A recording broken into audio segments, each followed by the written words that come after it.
How's it going, guys? I'm Vivi and welcome back to some Skylar and Plux. Now, the last time we got actual gameplay was around the beginning of November. If I remember correctly, it was on the 3rd of November. Alright, for those of you who don't know, there's actually a brand new main website for Skylar and Plux, and what I've noticed is a bunch of new screenshots. I think those are new screenshots, I haven't seen them before. Not only that, guys, they also posted a bunch of stuff on Twitter. I will leave both links in the description below. Anyways, to give you guys a quick summary about the worlds, there are going to be 3. First one is called Clover Mountain, the second one is called Forlorn Desert, and the third one is called CRT Citadel. There's also a hub world, which is called Siphon Valley, and a tutorial level called CRT Space Station. CRT Space Station is the latest gameplay we got, which pretty much serves as a tutorial level. So with that out of the way, let's move on to screenshot number 1. I'm assuming this one takes place on Clover Mountain. As for these houses right here, we got a screenshot a while ago with just a house. And the location in this picture is called the Fishing Village, which is part of Clover Mountain. Why do they call it Clover Mountain and not Clover Island? I mean, the game is called Clover Island. Why are they calling it Mountain? Well, all the worlds in the game are part of Clover Island. Clover Mountain is the actual world within Clover Island, which, if you've noticed, has the same exact environment as Clover Island. So in summary, there's a hub world within Clover Island. Clover Mountain has the same exact visuals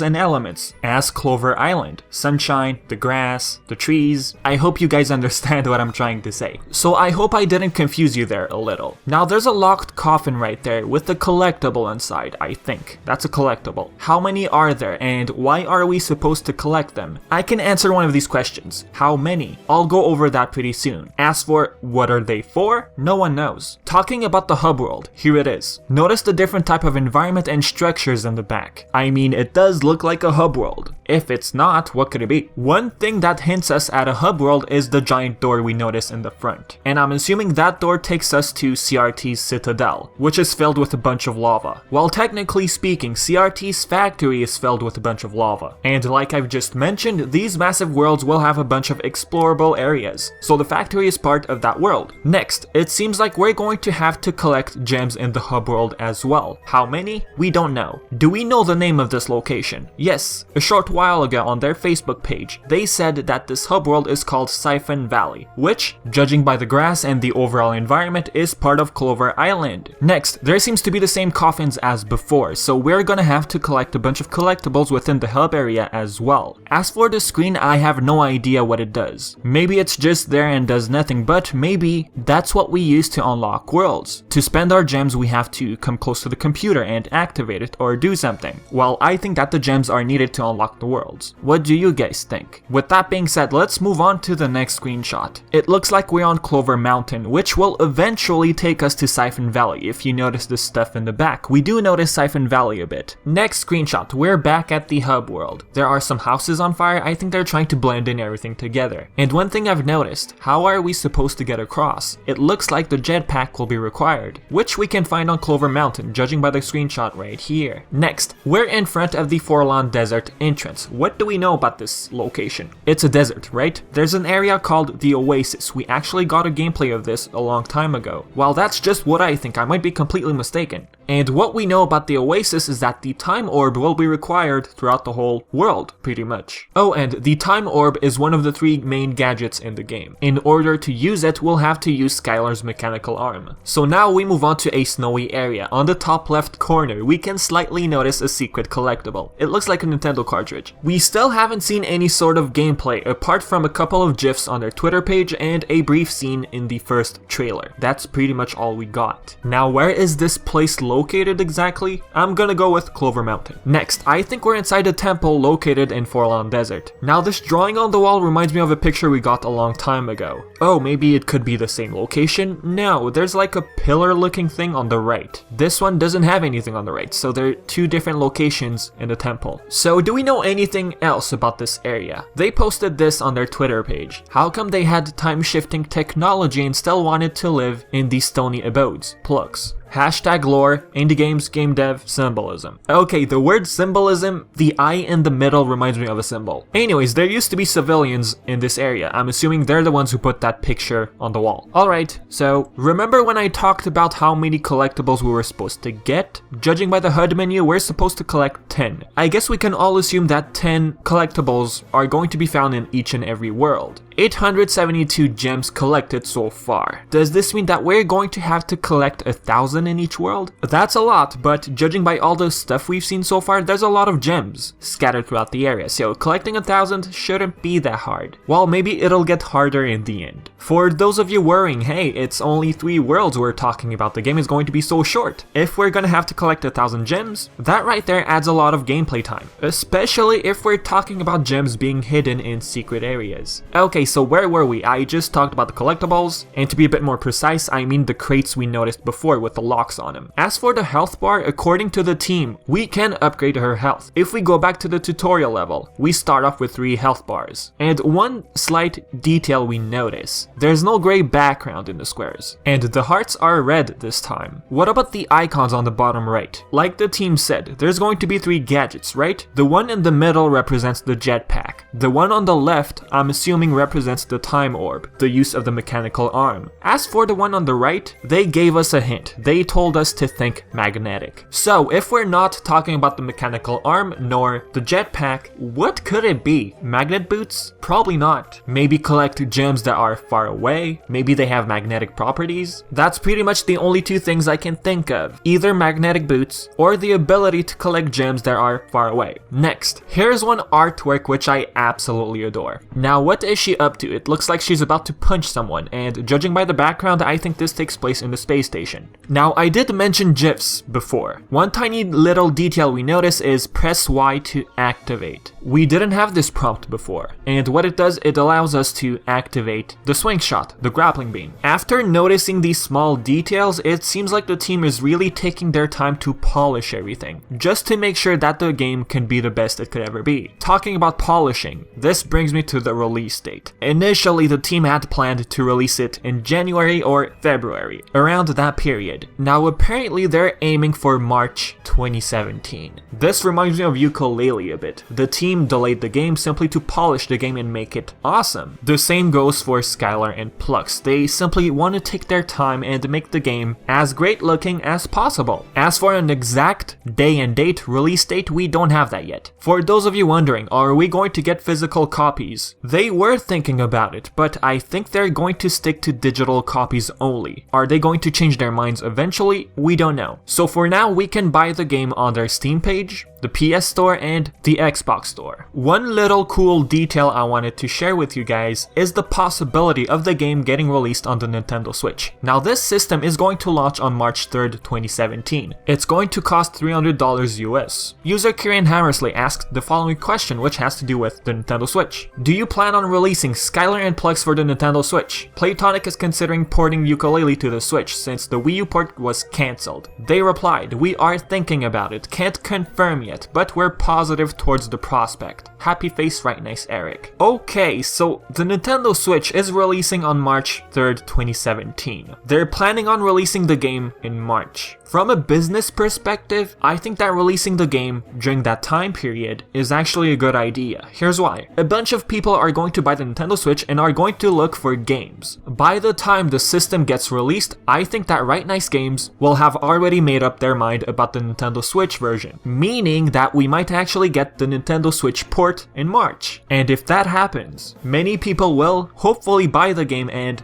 give the series a lot of exposure. With that being said, this is it for the video.